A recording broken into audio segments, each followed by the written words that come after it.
সামাজিক যোগাযোগ মাধ্যমে হরহামেশাই চোখে পড়ে এ সকল ফেসবুক গ্রুপ কিংবা আইডির। এগুলোর মাধ্যমেই অনলাইনে চলে অসামাজিক কাজ। এসব পেজের রয়েছে লাখ লাখ ফলোয়ার। কে বা কারা নিয়ন্ত্রণ করছে এসব পেজ? অনুসন্ধানে নামে সিআইডি। সামনে আসে মেহেদী হাসান ও জাহিদ বিন সুজন নামে দুজন মেডিকেল শিক্ষার্থীর নাম। আটক করা হয় চক্রের দুজন নারী সদস্যসহ মোট ৮ জনকে। তাদের কাছ থেকে পাওয়া যায় শতাধিক ভুক্তভোগীর প্রায় ১০ লাখ নগ্ন ছবি ও ২০,০০০ ভিডিও। এই মেহেদী হাসান ও তার চাচাতো ভাই সুজন, এই দুইজনের পরিচয় যদি আপনারা শুনেন অবাক হবেন। দুইজন মেডিকেল স্টুডেন্ট, তারা মেডিকেলে পড়াশোনা করে এই সব অনৈতিক জঘন্য কাজ করে গত ৬ মাসে আমরা যে স্টেটমেন্ট আমাদের কাছে এসেছে তাতে তাদের ১০০ কোটি টাকা তারা আয় করেছে। এই ১০০ কোটি টাকার মধ্যে তারা অনেকে নিজ এলাকা হলো সাতক্ষীরা, যশোর, খুলনা এবং ঢাকায় বিভিন্ন জায়গায় সম্পদ করেছে, জমি কিনেছে, অ্যাকাউন্টে আছে প্রচুর টাকা।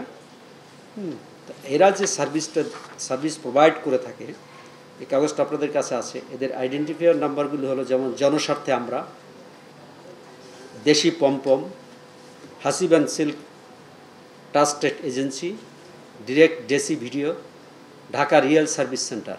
এই যে ঢাকা রিয়েল সার্ভিস সেন্টার, এই রিয়েল সার্ভিস সেন্টারের আমরা তথ্যপত্র পাওয়ার পরে আমাদের ইন্টেলিজেন্স টিম গত ১৫ দিন যাবৎ এদের পেছনে ইন্টেলিজেন্স সংগ্রহ করেছে এবং তারা স্যাঙ্গুইন হয়েছে, নিশ্চিত হয়েছে ইয়াস এই গ্রুপেই ফেক আইডি দিয়ে তারা ফেসবুক ওপেন করে এই ফেসবুকের মাধ্যমে এই অপরাধগুলি করে যাচ্ছে। বিশ্বমানের থার্মিক্স রড, সালাম স্টিল থার্মিক্স, দেশের একমাত্র Thermex rod. রাফিস house enterprise, Bangladesh escort agency, international escort services, model and celebrity zone, Bangladesh escort service, এই সার্ভিসগুলির মাধ্যমে এরা কন্টিনিউয়াসলি আমাদের অসহায় নিরীহ যারা চাকরির জন্য বিভিন্ন এইসব লোকজনের পেছনে ঘুরছে তাদেরকে বিভিন্নভাবে অ্যাবিউজ করে। সিআইডি জানায়, চিকিৎসাবিদ্যার আড়ালে চক্রটি অল্প বয়সী তরুণীদেরকে প্রথমে মডেলিং করানোর নামে ট্যালেন্ট হান্ট প্রতিযোগিতার আয়োজন করত। যারা সাড়া দিত তাদেরকে বিদেশে পাঠানোর নাম করে তাদের কাছ থেকে অর্থনগ্ন ছবি নিত। পরে এ ছবি ভাইরাল করে দেওয়ার ভয় দেখিয়ে তাদের আবার ব্ল্যাকমেইল করে জোর করে অসামাজিক কাজে লিপ্ত করাতো চক্রটি। যেমন অনেক সময় বলা হয় তাদের যে আন্ডারগার্মেন্টসের অ্যাড দিতে হবে।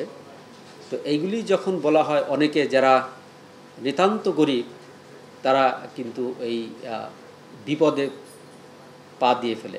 তাদের যখন যেরকম সহায়তা প্রয়োজন, ড্রেসের প্রয়োজন বা কোনো গিফটের প্রয়োজন, এগুলি তারা সরবরাহ করে থাকে। সরবরাহ করে যখন ক্লোজ হয় তখন তাদের দিয়ে ক্যাম্প সার্ভিসটা করানো হয়।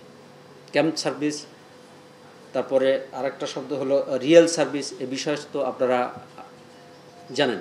আচ্ছা, এখন এখানে এদের যে মোডাস অপারেন্ডি, তাদের যে অপরাধের প্রবণতা, সেটা হচ্ছে যে তারা চাকরির প্রলোভন দেখিয়ে, চাকরিতে প্রলুব্ধ করে এই মেয়েদেরকে সংগ্রহ করে তাদের দিয়ে অনলাইন ক্যাম্প সার্ভিস করানো হচ্ছে এবং রিয়েল সার্ভিস করানো হচ্ছে। এই ক্যাম্প এবং রিয়েল সার্ভিসের যে মূল হোতা এই মিস্টার